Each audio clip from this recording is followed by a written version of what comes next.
Danny, how you doing, man? Alright, Lewis. Alright, Paul. Hey. I'm alright. Things are good. We've just recorded a podcast about Fugitive of the Jadoon, the Doctor Who episode. Fuck's sake, Lewis, we're trying to maintain a sort of fourth wall here. I mean, and you're just wrecking it. I mean, yeah. But it was a good episode. Go and listen to it if you haven't. Yeah, do that, please.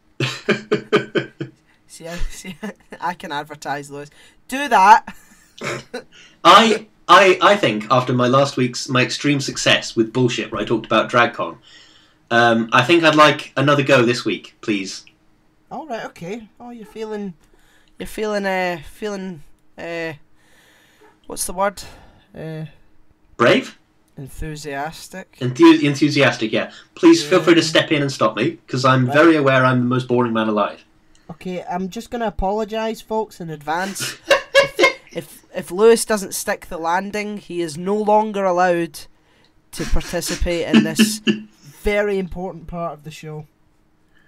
Okay. I would like to give a mention to the upload war. I am waging war on all the data that I have on my computer, which is to do with Shouting into the Void. I am very slowly making it into videos and very slowly uploading it to YouTube. And we're slowly getting there, everybody. Very slowly. Episodes 1 through 6 are up on YouTube. And I've processed up to episode 11, ready to go on YouTube. And we're getting there slowly, everyone. Yeah, I mean, and if you're wondering what I'm doing while all this is happening, I'm just sort of sitting there cheering on the sidelines as Lewis does all the heavy lifting. That's the story of our lives.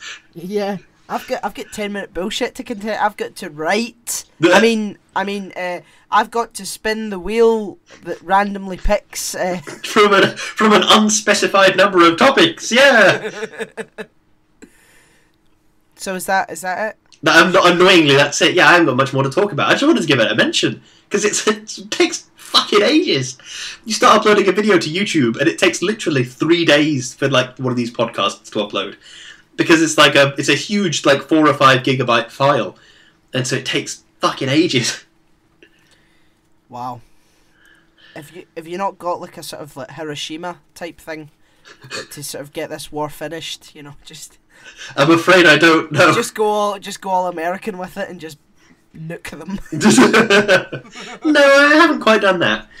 No. No, my idea is just get everything processed, put it all on YouTube in one big go. Who is it you're fighting?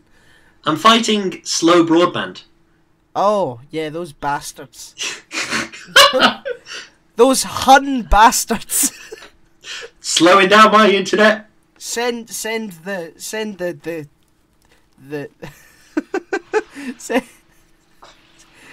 data over the trenches to fight the Bosch. Send the podcast over the top. Yes, that's it. Wow. Oh, aye. That was some fresh steaming bullshit. Right, yeah, we've had folks. 3 minutes of bullshit, and I didn't quite stick the landing, did I? No, but it's okay. I forgive you. Oh, good stuff. So, Has the wheel got 7 minutes of bullshit in it? Yep. Straws. I think we should all use pasta straws.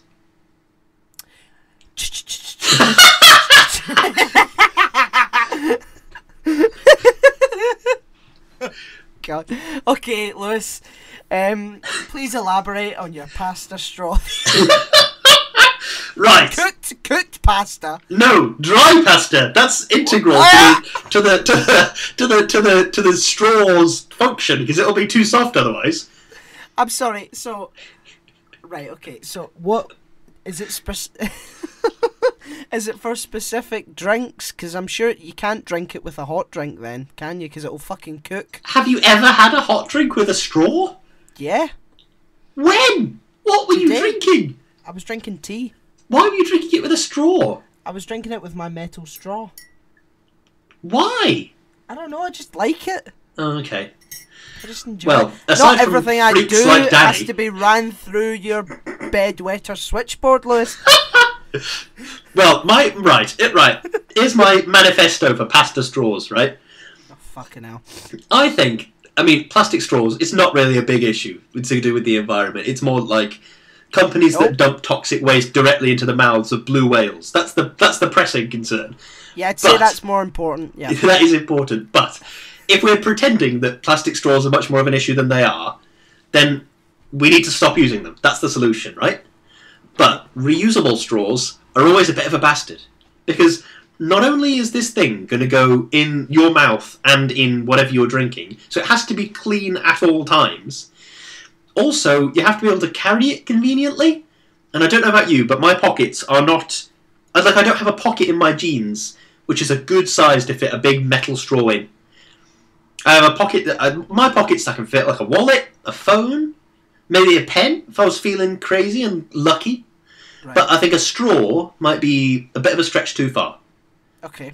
And so therefore I say that those non-collapsible straws are a bit of a failure. Right. And I also think that those collapsible ones are a bit shit as well. Like, my wife has one. I forget where she picked one up from. I think she might have just ordered it off eBay or something. And it's great for when you're in a situation and you happen to have remembered it and it's in your bag or it's in your hand or your pocket or whatever, and you think, oh yeah, I need a straw in this situation and they haven't provided me one, and I'd rather dig through my bag to find this straw rather than just drink it putting the glass to my mouth. Yep. In that situation, it's kind of good, because you pull it out of the little box that it's in, and it like all snaps together. And you, in theory, good stuff. And in theory, you keep you keep the box clean, and then when the straw is clean, you put the straw in. The straw remains clean, which is great. Yeah. But then every time you use it, you have to put it in the box, and the box gets dirty. You have to clean the box, and you have to clean the straw, and that's just too much hassle. The solution is a disposable straw, but they can't be plastic because all the blue whales will die.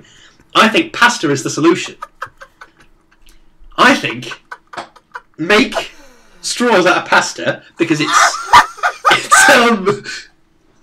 not only is it disposable, it'll be biodegradable. If it goes to like landfill, you can put it on a compost heap for God's sake.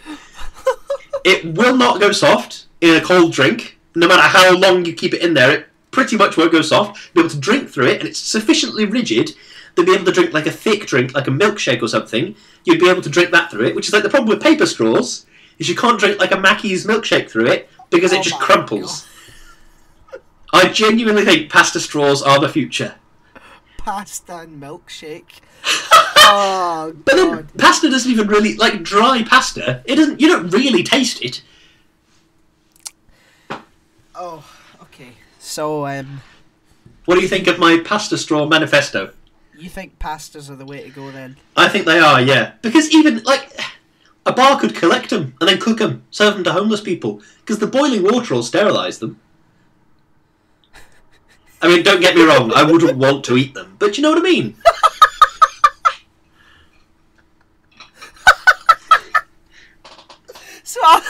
So after countless customers have drank these straws at the end of every day, right, lads, boil them up and then just fucking toss them to homeless people in the street. Yeah, giving it a bit of thought, that's not great. I think the only major flaw... That sounds so bad. I think the only major flaw is the shattering aspect of a pasta straw. But even then, if it gets into your mouth, you can just like crunch it up. Like, as long as it's fairly thin. Lewis. The only bad thing would be if you stepped on it, perhaps. That might be annoying. Lewis. What? Do you realise how you sound? I imagine like a madman. Do you know what to do, right? Do you know what to do? Do you know how to fix homelessness? I'm not saying to fix homelessness, I'm saying to fix the straw crisis. Listen, right, do you know what to do, right? We'll change the straws for pasta. Then just boil them up and feed them to them. Yeah, okay, that's a dumb idea. I should have considered that before. God. I mean, the boiling water will sterilise them, for God's sake. God. Oh, that was good. I changed my mind. You're pretty good at 10-minute bullshit, Lewis. Thanks. Do you have any opinions about straws? If you come out with stuff like that every week, you could end up well hosting this segment. Oh, fucking. That's my career dream. That's my goal. That is amazing. Oh my god, that is amazing. We have to give Lewis a big round of applause for that one. That was it. And the funny thing is, Lewis is serious. Lewis genuinely believes, and we're all I'm laughing my arse off, and Lewis is like, "No, wait a minute, this is a good idea." I think that apart from the feeding them to homeless people, it is a good idea. The feeding them to homeless people is not. Maybe that's like an opt-in thing. These straws have been used.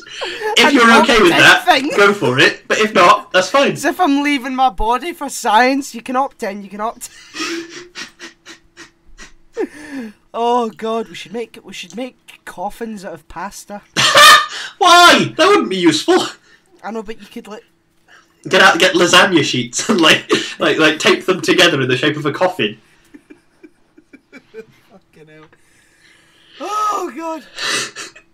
So yeah, pasta straws. That's the future. Pasta straws.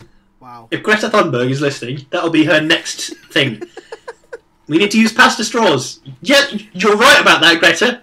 I swear to God, see if she comes out with that. See if she starts saying that. That I would be like, mate, that would be proof that she listens to us. I'm going to Google it. See if there are any pasta straws like available in the world. It'll be on Pinterest. Pasta straw. Pasta straws. Strudels. They're called strudels. Okay. For hospitality orders in bulk. Oh, very interesting. Okay. Because the other thing about this is they're really cheap. Pasta is so cheap. It's like a kilo for 50p. Do you know what I mean? It's not an expensive thing. Yeah.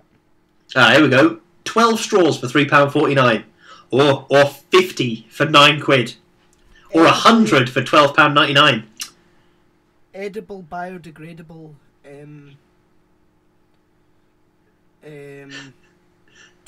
bar tool drinking, straw rice, straw cold drinks, straw. I mean the title doesn't sound that nice. I genuinely think this is a brilliant idea. Well, you better patent it, Lewis, before someone nicks it. No, I mean people are already doing it. I'm just agreeing with them. Oh right, so it's not your idea. Yeah, here we go. Strudels are edible and vegan friendly. No, it's not my idea. I'm just like I'm aware of it, and I think it's a great idea. Do you know avocado isn't vegan? Is it not? No. That's a bit weird. How come? I'll tell you right now. Okay. Yes, it's true that bees are needed to because bees are needed to pollinate avocados. I see. So it's technically not. Okay. There you go, vegans.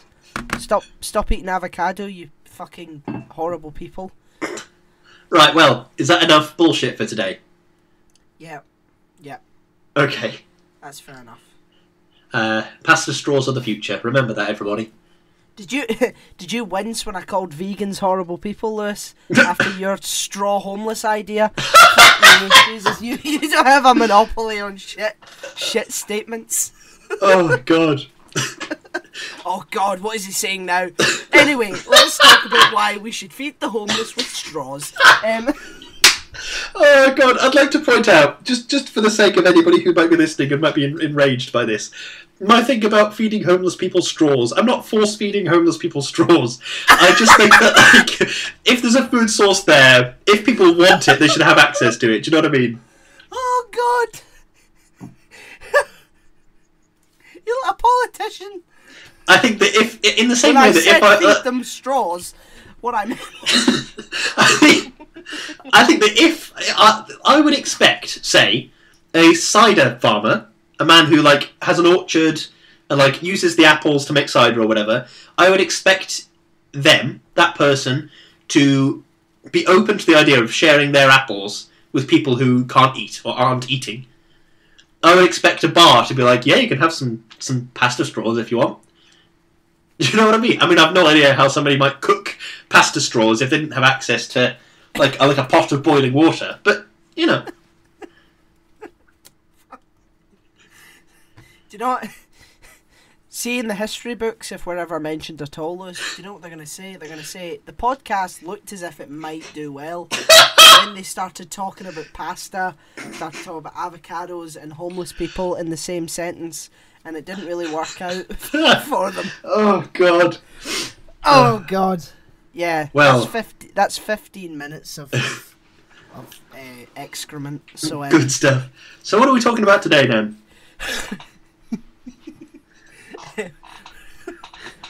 We're talking about John Wick. We are directed by Chad Stahelski, starring Keanu Reeves, Peter Nyquist, and Alfie Allen.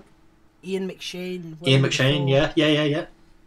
And it was written by Derek Kolstad. Nice. Do you have an opening statement about John Wick? I do. An action-packed story with a figure as mythic as death itself. It's almost like a modern retelling of Frankenstein. The Mafia use a man to make them who they are, and then he enforces his wrath upon them. No shot is wasted, and every single one has a purpose. A story so simple and seemingly uninteresting, and yet, due to the meticulousness of the piece, it feels so much more than what, at face value, should have been a forgettable B-movie. Damn straight, that's why I like this film. It's a love letter to stuntmen and to the revolution of cinematography that happened in the mid-2010s. One of my favourite films, Keanu shines despite his lack of dialogue. I can't agree with you more. It's a very straightforward film. Don't get me wrong, not a lot happens in this film. But it's so, like you say, no shot is wasted. It is so beautiful. Every single frame is a painting. And it's like the unbroken fight scene shots and the very believable conflict, even though it is ridiculous, it's so believable on the same level. It's absolutely brilliant. Yeah. Isn't there like a shot? I remember seeing a shot of shit. Yes, there is. Just a shot of an actual dog shite. Mm-hmm. Just sort of zooms in on. It's that is amazing. It's not the most beautiful shot in the film, but it's up there. But it just puts the point across is that yes, every single shot has a purpose in this film, and we're not going to waste it. It's so good. It is so good. Totally, yeah. And interesting piece of trivia: Chad Stahelski, the director from this film, was Keanu Reeves' stunt double on The Matrix. Oh, really? Yeah. Oh, I didn't know that. That's one of the reasons that this film does the action so well, is because it's directed by a stuntman. That their focus was very much on stunts and that aspect of it, which obviously shines through. It's so clever and gorgeous, and the music as well. This is one of the first films that made me sort of sit up and pay attention to the music. Yeah. Of you get these auditory cues of this psychopath being born. It's fantastic. Definitely. And John Wick is such a great character. Totally, yeah. Like an absolute a mythological figure, almost. The Baba Yaga. Yeah. Even but, he has this sort of need to be in the business because he doesn't really know any other way to live. Yeah, and then his wife was a sort of escape and a sort of chance at a better life. And then when she died, this small little dog was going to help him through his grieving process and maybe sort of get him on the right path. And so clever writing wise to kill the puppy, because what that means is that anything John does is completely justified in the audience's eyes. There is no John could skin a man alive and it wouldn't be far enough to for this little innocent dog that was killed. It's like nah.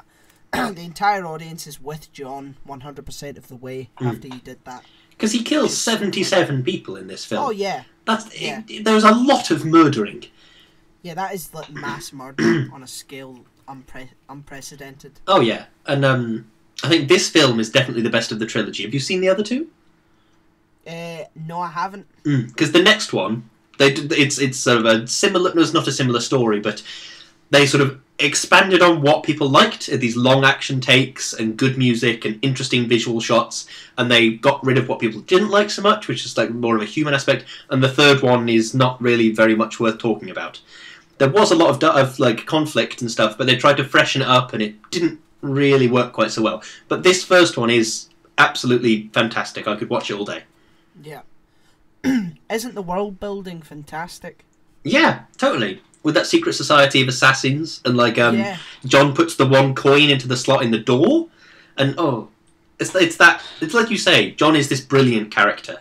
It's a man of commitment and focus and sheer will. Yeah. And breaking into the floor of his... Oh, I could not talk enough about how much I love this film. Have you got any... sorry, go on. I couldn't imagine anyone else but Keanu Reeves in this role. No, me neither. You couldn't replace anyone with him. It would just be shit. Totally. I think... yeah, I can't agree more. Keanu Reeves really is brilliant in this role, despite the fact he has only has a dozen or so words in the whole film. It's really good, and his interactions with Peter Nyquist and Alfie Allen are really good, and it's good. I like it a lot. Definitely. You can watch it dozens of times and still see new things. Like one of the bodyguards at the Red Circle Club was Peter Nyquist's older son. Like the other son, the one that didn't kill the dog, worked at the Red Circle, and he's the last sort of bodyguard type person that actually ends up defeating John Wick almost. He throws him off that balcony thing in the club onto the dance floor. Yeah. And that was just a brilliant thing as well, that you don't realise the first couple of times you watch it, and then I think I saw it online briefly, and I thought, oh yeah, that is kind of cool, that is kind of interesting. If you can keep watching a film and seeing new things, it's like you've got a real gem. Totally, yeah. If you come away from a film knowing everything and no questions asked, then it probably wasn't that good. Mm-hmm. Is this film a commentary on an eye for an eye philosophy? Maybe. I think it was more a philosophy, like a meditation on, one of the more idiotic things I say quite often, but all art is about the human condition. Yes. I think this is a meditation on the human condition in a way. It's a meditation on, everything is shit, but it's how we react to that is what defines us. Yeah. So John reacts to his wife dying by feeling sad because it's shit. And then he reacts to the puppy dying by just reverting back to his old ways because he doesn't know how else to sort of handle it, if that makes sense. Yeah. That's why it's like most action films couldn't scratch the surface of the depth that this film has. It's like it's so simple and so clear cut, and yet the main character is so much depth and just so real. You know, you understand exactly what he's going through. Whereas films like Taken and films, these sort of, there's not enough time to sort of care about the character. It's normally just Liam Neeson. Within 20 minutes, his family's gone, and then he just, right, okay, I'm gonna find you all and I'm gonna kill you. Yeah. So there's, you need to emotionally invest in the character. Otherwise, what's the point in even being there? Yeah, completely. And I think I've got a creepy room question. Go on. Is John Wick overreacting? Yes. Yeah. I mean, killing 80 people is maybe a bit of overkill. Yeah, but I think that's the point. Is like he's a flawed guy, and I don't think it's entirely because of the puppy. I think he wanted to go back into it, and the puppy's death was just a sort of a catalyst. Yes, yeah. Exactly. Just sort of a way to justify that in his head. But if he didn't overreact, we wouldn't have a film. So there you go. That is very true, Danny. We wouldn't have a film. I think this is another one of the films that looking back, it's kind of I sort of see this sort of cinematography revolution. And at the time, I didn't really realise it was happening, but I kept noticing, yeah, this is really pretty. This is really interesting. This is really gorgeous. And I think I've said it in other podcasts, that the thing I noticed at first was Stranger Things. And I'd watch Stranger Things and think that it was really gorgeous. Like all the shots of the Demogorgon and the shots in the houses, and all the shots were clever and interesting and just good. Films, for me, at that point, evolved past people sat somewhere talking or people running to somewhere else or whatever. It became beautiful. and it became this sort of level of art in a way. And I think John Wick is another sort of integral film in that revolution of like each location in the film has a distinct sort of visual motif, which you don't really realise until somebody says it to you and says, well, John's house is very black and white, very straightforward, simple, and then the red circle is very pulsing blues and purples, and like the locker room, changing room bit where he chokes that guy in the sink sort of thing. That's very sort of, it's this very sterile blue.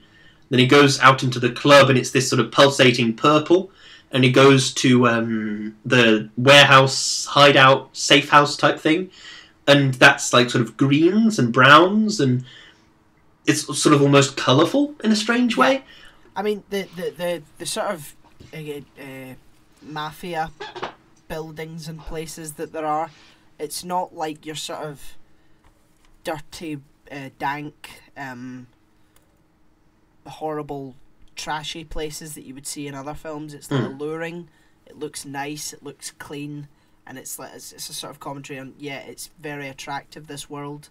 But once you're in it, it's like you begin to see that most of the walls are built with bodies. Yes, exactly, and I think that's something I admired as well in the second film that they didn't quite do as well. Was like he goes to Italy in the second film, and the Continental Hotel is very similar. The one in Rome is very similar to the one in New York, but on the same level, the visual motifs don't work quite as well. Yeah, like there's bits and bobs where he's in a museum, and the museum's walls are this sort of very specific shade of purple, and you can tell they're sort of trying to make you identify this purple colour, but it doesn't quite ring quite as well as this first film does. It's quite interesting to watch. Yeah. No, I couldn't agree more. It's just for a stuntman who completely understands, you know, the need to sort of distinguish your areas. It's just it shouldn't have worked, but it did, and it's one of the most popular and distinguished films of the 2010s. Yeah, definitely. It just at face value, if you don't know anything about it, you just look at it and think, oh god, it's a cheap action film with Keanu Reeves. And then when you watch it, it's just, oh my god, this is actually really quite insightful and quite emotional. And there are some great dialogue bits in it as well. Oh yeah. That he has to do that would be very hard for an actor to do. I can't just. I have a feeling that this podcast is just going to be another wank fest over this film. It is just so good. It is, yeah. We need to do a crap film next time. Yeah, that's what I was going to say. Maybe we should just pick a really shit film and just grind on it for. Yeah, we'll do. Yeah, maybe not grind on it. That's a bit sexual. We'll do Batman v Superman next time. Oh yeah. Oh god. Oh, you've got the same name as my mum. Okay, I'll save you. Well, I mean, we say that the dog did have the same name as his wife. Yeah, but it's not the same. Oh my! Come on, Lewis. It's not the same. No, it's not the same. You're right. You're right. It's not by chance, is it? No. Two superheroes who have got the same mum. Oh, crikey. Oh god. Oh Jesus. If action movies treated themselves as emotional pieces, would they be more memorable and critically acclaimed? Yes, I think so. I think the thing that really helps this film is it doesn't quite conform to that very stereotypical version of masculinity of like The Rock or Vin Diesel or Jason Statham or Liam Neeson, or do you know what I mean? Not showing any emotion, being very aggressive, being the smartest person in the room sort of thing. John doesn't rely on any of those things. I think that's sort of what makes it, is his emotional difference to all those different people. Yeah. And how he is vulnerable and he is sad and he's not very confident. Don't get me wrong, he's confident, but he's not like an extroverted confident. Like he doesn't have he doesn't monologue at any point in the film, and he doesn't it's all very, yes, I am capable, and that's the end of it. It's not dramatic. Do you know what I mean? Yeah, it's just it's almost like an obligation type thing. So it feels like a very sort of businessy transaction. Yeah, totally. It's like you killed my dog, now I'm going to kill you. That's the way. That's only fair type thing. And business is like mentioned so much in the film. It's like it just feels very businessy. It's like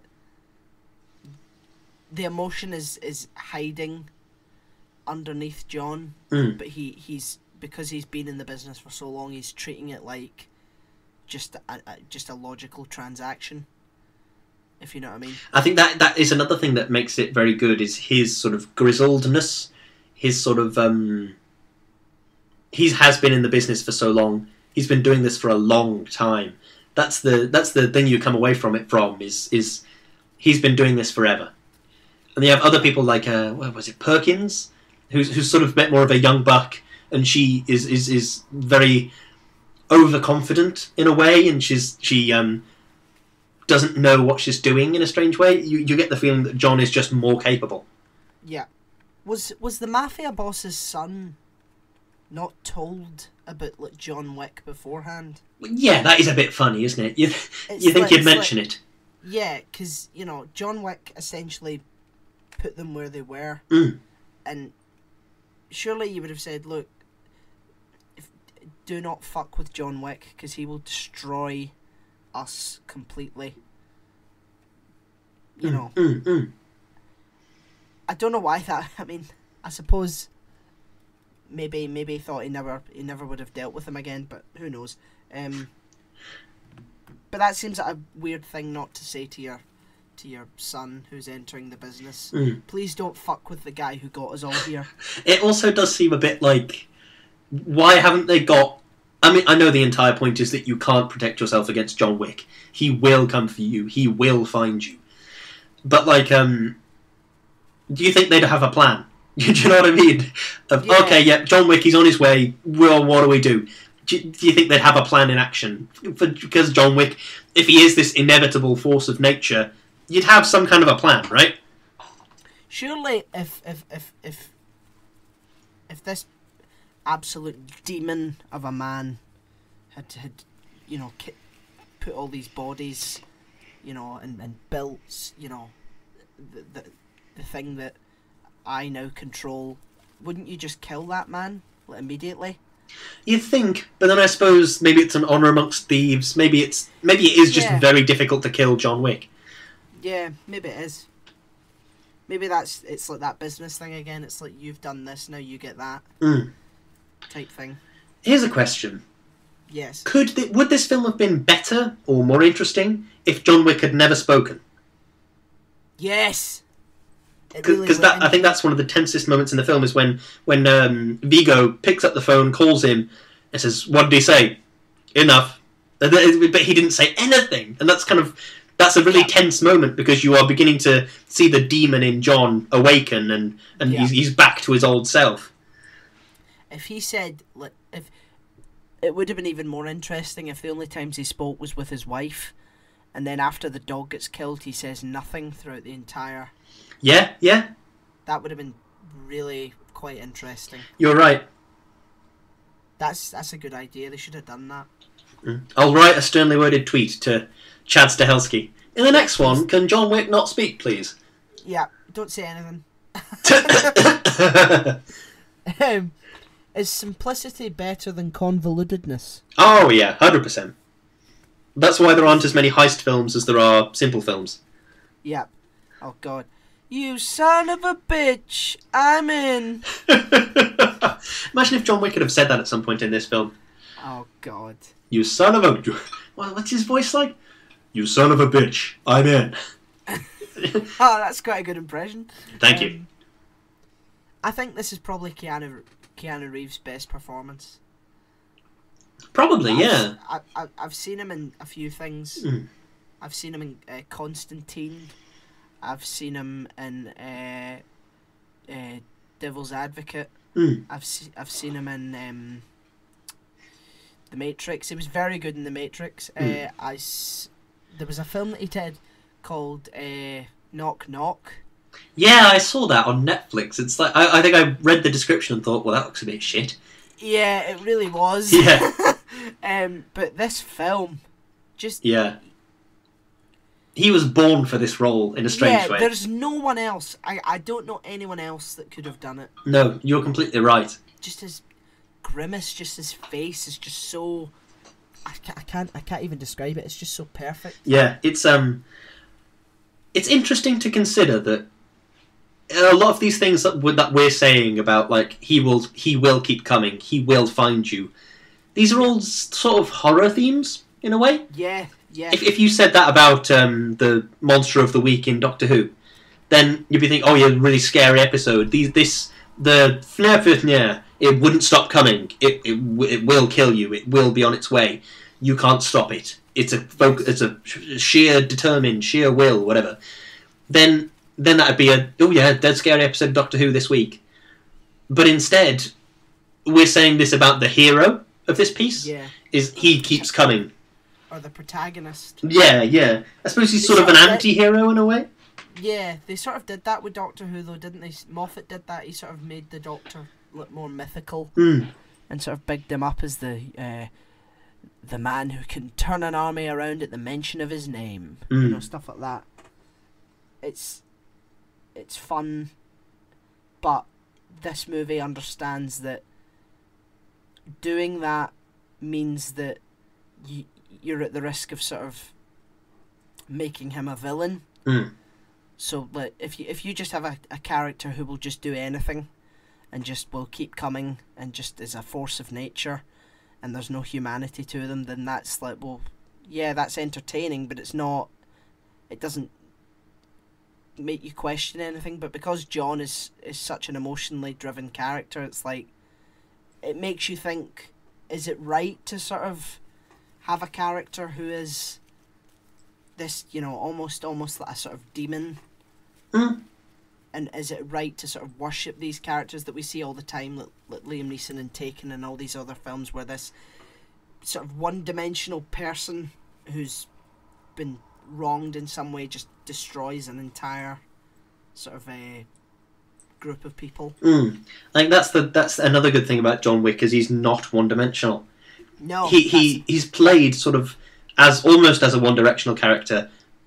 Sorry, one-dimensional, but he's not one-dimensional. John Wick, played by Harry Styles. Do you know why you said Harry Styles? Why? Because I think that's the only one you know, and it's the only one that I know. Well, I'm going to have to disagree with you, because my wife loves One Direction, so I'm at least vaguely aware of all of them.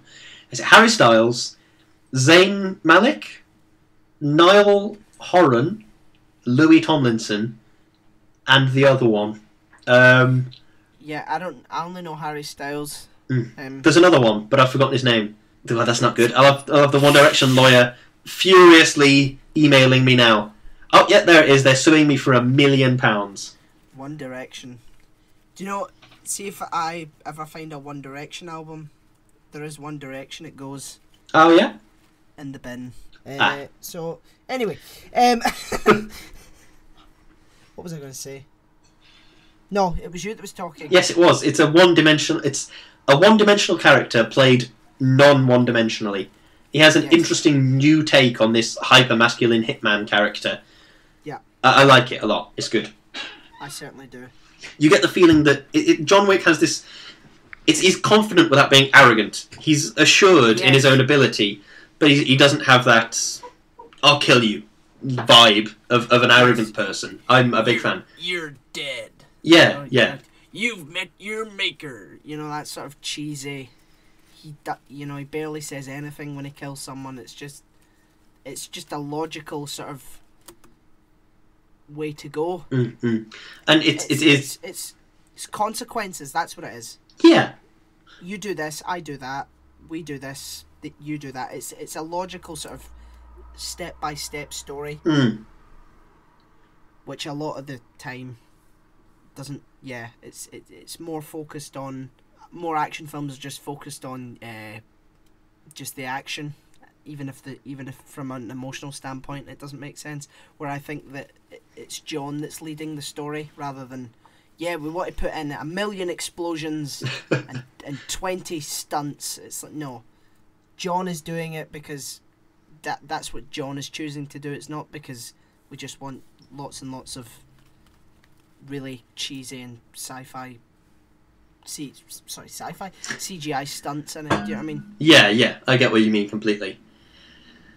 I'm not sure what else to say about this film. I mean, I have some more CRQs. Go on. How much do hitmen really get paid? John Wick has a very nice house. Yeah. Is a very nice car. Is that from a lot of killing or from a few very good killings? I mean, I suppose it depends on the mafia that you're working for. Mm-hmm. You know, some mafias are more lucrative than others. You know, I'd say tens of thousands every kill, maybe. You'd think, wouldn't you? You'd think, wouldn't you? I don't know. Shall I Google how to hire a hitman? How much does a hitman cost? I know that you would do that on the dark web if you wanted a hitman. You would need to go on. You would need to use Tor. Not that I've used hitmen before. How realistic is the idea of a hidden society of hitmen? I mean, don't get me wrong, very unrealistic. But if there were a larger number of hitmen in the world, and this sort of big number that the implication is enough to fill a nightclub, then, or a speakeasy, I suppose that place was in a way. Yeah. Then is the hidden society route the way to go? Would there be these international hotels made of this high table organization or whatever that controls the police and the district attorneys and whatever in such a way as that people aren't going to get immediately put in jail for horrendous amounts of murdering? Yeah, and how far does it go as well? Yeah. Like, what's the top? Who's in charge? Who's the top brass? You know, who's calling the shots? Or is it a council? Is it a... I don't know. I mean, I think if I assume, I don't know why hitmen would have a sort of code of honour. I thought the whole point was like, yeah, I'll kill anyone for money. Yeah. That'd make a bit more sense, wouldn't it? Was that Crumbopulous Michael from Rick and Morty? I just love killing. I just love killing. Yeah. Yeah, I'll kill anyone. I'll kill a dog. I'll kill your grandma. I'll kill a child. It's like, there's a quote in Game of Thrones with a character called Bronn, who's like a sort of sellsword. And Tyrion, one of the main characters, like, if I asked you to kill a baby girl just out of her mother's breast, or just at her mother's breast, I should say. I don't think a baby's ever come out of a woman's breast. Would you kill her without question? And Bronn says, without question, no. I'd ask how much. God. Yeah, Game of Thrones seems a bit dark, doesn't it? Yeah, it really does. And I assume that's what hitmen are like. Maybe some have codes, but I don't know about a sort of whole secret society of them that follow the same very specific rules. But I like the fact that I can't remember the woman's name. Adrienne Palicki? Maybe, but she gets killed for doing something. Yes, yeah. Stupid, which is very, very good. I like that too. Because it's like the rules are set, and if you break the rules, then you die. That's the world knows what it is, and if you do this, then you know. And that's something that the later films sort of retcon a bit, sort of. In later films, John Wick kills somebody on Continental Hotel grounds, and he gets excommunicated from the Continental Group, so he can't access any of the privileges, and he can't go into the hotels as safe ground, sort of thing. Why didn't they just kill him? I don't know, but he gets excommunicated, and they put a bounty out on his head for I think it was $4 million to kill John Wick, and it's like an Escape from New York type thing. Wow. It's a good film, good idea, but it's also a bit... when you think, well, why didn't they just get their team of assassins to kill him? Maybe John Wick is just that bit more difficult to kill. Yeah, but doesn't that sort of defeat the purpose of his mythic type thing? It's like you cannot stop him, and you're going to put a hit out a hit out on him. Yeah, yeah. How many? Like, I assume that most of the assassins know who he is, and they'd Yeah. probably be like, "Yeah, I mean, great if I do, but there's a very slim chance that I'm going to be able to do that, so I'll probably just pass on that one." You know. They weirdly in the film. Do you mind if I spoil it for you a bit? No, it's fine. Spoilers, by the way, folks. Yeah, I mean, it came out a while ago, but yeah. Weirdly, lots of people do try and kill him. I think that might be this sort of hitman mentality, in a sense, of like, I am bigger and tougher than everybody. I will be able to kill John Wick, even though nobody else can. It's it's a strange way to view yourself and to view John Wick. Yeah. Like, there's this bit where he's in like a library, and a bloke comes between the shelves to like stab him, and you're thinking, come on, one bloke trying to stab him. Maybe if a few assassins teamed up, maybe, but let's be honest, unlikely. Yeah, that does seem quite unlikely. Wow. Do you have any more CRQs?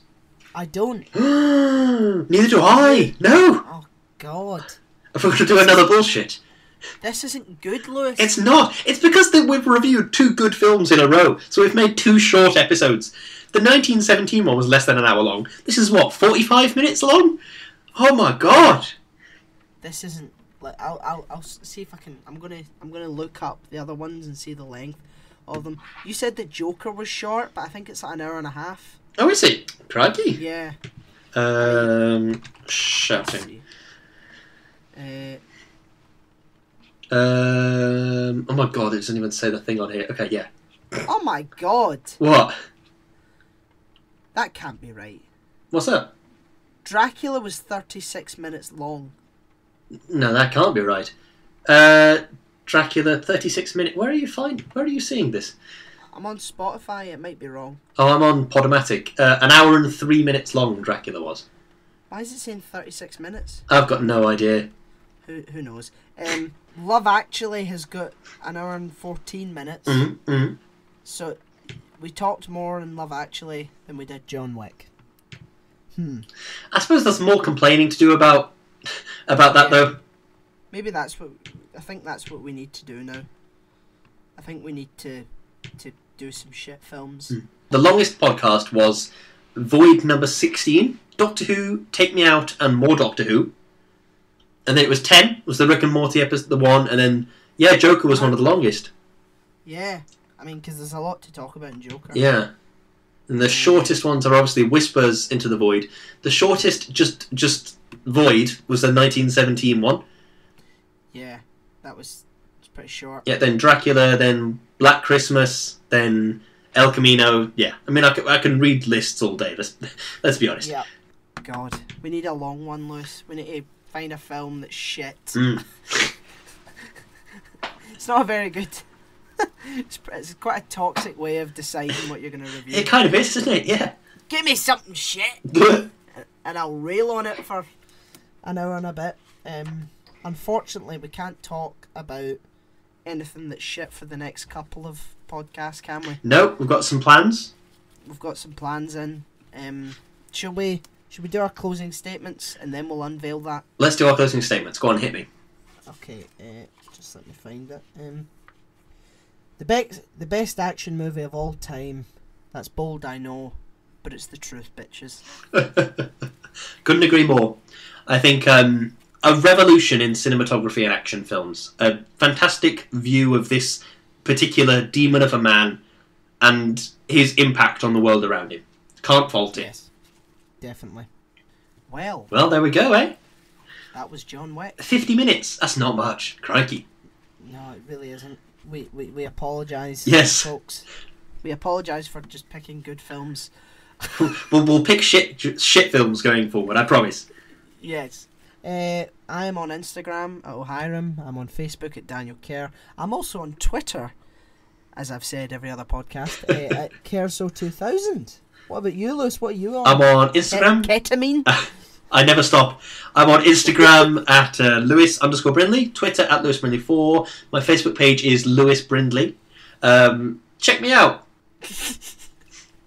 I'm never sure what to say about Facebook pages. Like it, share it. But on the same level, It's like almost like bop it, isn't it? Bop it, twist it, share it. It reminds me of that David Mitchell thing where it's about the ketamine and like David Mitchell's like, Lee, there's that door. You know the door that I'm referring to, don't you? And Lee's like, oh yeah, the smoking door, yeah, that's right. And David is always there, and I'm not just talking about cigarettes either.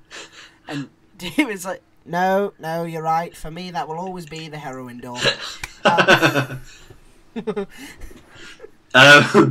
was a nice side segue there. It was. I liked it a lot. Do you know what I'm doing, Lewis? Would I lie to you? Is that it?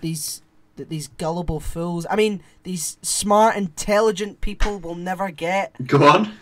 I'm padding out the podcast a little bit more to try and bump the minutes up. Very clever. A sort of post-podcast bullshit. Nice. I like it. The podcast is everywhere. Speaking of the podcast, we are hosted by Podomatic, so you can listen at shoutingintothevoid.podomatic.com. We're on Spotify, we're on Apple Podcasts, we're probably on Deezer, but who even knows?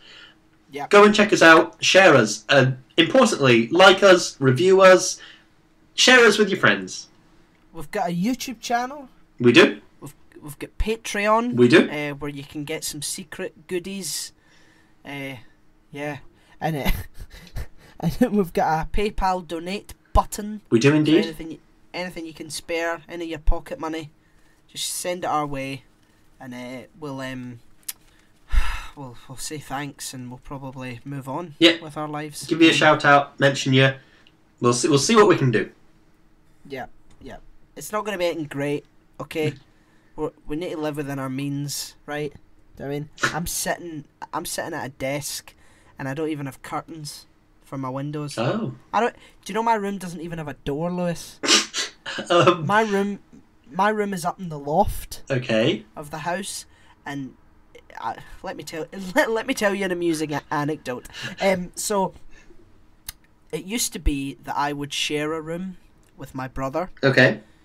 And I had the far side of the room, and he had the other side. And next to where I was, there was a door that led up to the loft. And since then, a corridor was built in my brother's room. So his room was cut exponentially short to make room for this corridor, okay. so that I could go into my room and go up the stairs. But a door hasn't been fitted. I see. So it's just a corridor that just leads up to this nebulous room that no one really knows is what's up there, and it's just me sitting here at my desk constantly.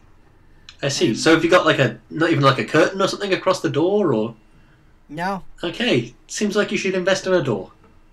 Yeah, that's what this is all for, Lewis. You're raising funds to buy a door. See, oh my god, it's so unprofessional. There's stuff going on outside. See, as soon as I can afford a door, that's me. I'm stopping this podcast.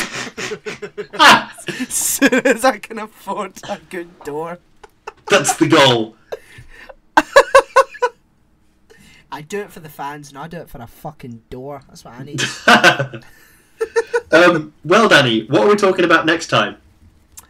Well, if you have been counting, it is the 20th episode of Shouting Into the Void next week. It will be. So what Lewis and I have decided to do is we're going to record it live? No, that's not. No, we're gonna. Yeah, sorry. We're gonna record it in person. Yes. So you get to see our ugly mugs. Yep. As we talk about shit. Indeed. Yeah. Fingers crossed, it will be a video, and it will go up on the Shouting Into the Void YouTube channel. It will also be a podcast, so it will also go up on the Shouting Into the Void RSS feed. All fingers crossed, it should be great. Yeah, but if not, then get over it. If not, fuck off. Okay, don't fuck off. Please continue to listen. I really enjoy doing this. If nobody's listening, it becomes pointless. Please listen. It really does. And we will be talking about the film Mother! ! Indeed we will. Literally, that is the literal title. There is an exclamation mark at the end of the name. And it's a lowercase m as well, isn't it? Or something weird. Yeah, something weird. It's a weird film. It's a weird film. Okay, For two weirdos. It's a weird film for a couple of weirdos. It's a creepy film for the Creepy Room squad. Creepy room where we sit and eat each other's lunches. Oh, God. Simon Lowe, what a guy. That's one of my favourite jokes he's ever made. You there, in your creepy room, eating each other's lunches off each other's laps because there's not enough room to eat off a table. In your creepy room without your creepy table. Oh, God. Simon, if you're listening, we love you very much. Yes, well, it's a bit much. Yes. So thank you so much for. Look, Lewis, it's almost at an hour. Oh, fantastic! Should we just stay silent for 4 minutes? I mean, come on, let's do it. Let's just go. Okay. 10 hour, right? Sounds good. Okay. Let's do it.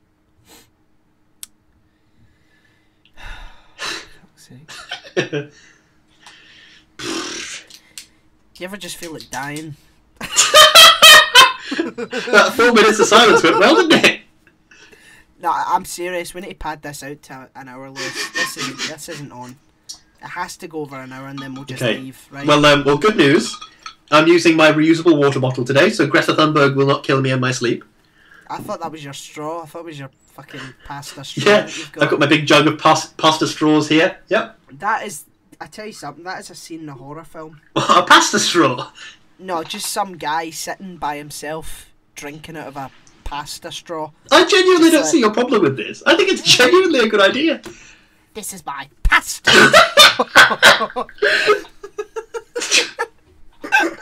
Oh God, 2 minutes to go. Thanks. I mean, that's great. Oh God. The great thing about pasta straws, though, is they could be any length. You can make them wider, narrower. It doesn't matter. Pasta straws are great. Yeah, can I have a pasta straw the size of the cup, please? Oh God. Pasta cups, can we do that? That would save a lot of time and glass and sand. Well, it wouldn't be good though, because the reason cups are made out of glass is because glass won't react with anything. Oh, okay. But if you fill a pasta cup full of like Coke or something, I get the feeling it wouldn't fare well. Pasta straws are fine. Pasta cups, that's fucking insanity. That's the line. I do think pasta straws would be good. Fucking hell. Jesus. I mean, it makes for some good bullshit, so... It does, that's true. Next week we'll talk about my obsession with computers made out of rice. The cutlery made out of other varying forms of carbohydrates. If you've left by this point, I don't fucking blame you. If you're still listening, you deserve some kind of medal. This is like the credits at the end of like a film, like where there's maybe blooper reels sort of playing. Is it Ferris Bueller's Day Off? Yeah. What are you still doing here? Go away. It's over. Leave. Leave in like a couple of seconds. Yeah, we want to stretch this bad boy out to an hour. I know. Isn't that just shocking, Lewis? We didn't have enough to talk about the film, so we've tagged on 4 minutes of extra manure to try and push it out a wee bit. Oh God. 20 seconds to go. 20 seconds. Fucking hell! Oh God. John Wick's a great film, and pasta straws should be used by everybody. Oh, we're back to John Wick. John Wick's a great film, isn't it? Yeah. Yes, we're over it. Yeah, see you later, bitches. Thank you very much for listening to this podcast. I hope you've enjoyed it, and I especially hope you enjoyed the 4 minutes of bullshit at the end. Yes, that was just for you, my lovelies. Everybody invest in pasta straws. Stop. Lewis, we've talked it. You can't bring politics onto this. I'm not bringing politics in. I just think pasta straws are a great idea. Lewis, you can't use the word manifesto and then say it's not. But you've fully endorsed pasta straws. You don't know the ramifications of that. I don't know the ramifications of that. What about the people who can't eat gluten? I feel like you can have gluten-free pasta. I feel like that's not difficult. I feel like that's a thing that exists. Oh, so gluten-free pasta straws now. Where does it end, Lewis? Where does it end? I don't know. It ends now. Okay. Because pasta straws are never going to be used. Are you going to see to it that I never produce any pasta straws? we're still talking about. Oh my god, we're still talking about this. Oh, God almighty. Well, thank you very much for listening. We've said everything, Yes. and then we carried on talking afterwards. Yeah. Yeah, thank you for listening. This is usually what we do after the podcast is done. This is we've went beyond the realms of the fourth wall now. This is an afterplay, isn't it, Lewis? A little bit. Yeah. Thank you for listening. Yeah. Thank you. Thank you so much.